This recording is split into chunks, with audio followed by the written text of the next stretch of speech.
அனைவருக்கும் வணக்கம். நான் உங்கள் ஹரீஷ் மேக்கோடன்ஸ்.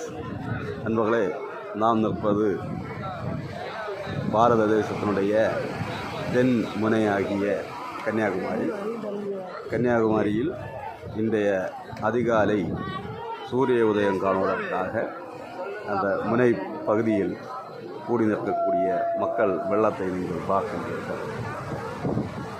அதிகாலை 5 மணிக்கே இந்த மக்கள் எல்லோரும் இங்கே வந்து இந்த சூரிய உதயத்திற்காக காத்திருக்கிறார்கள்.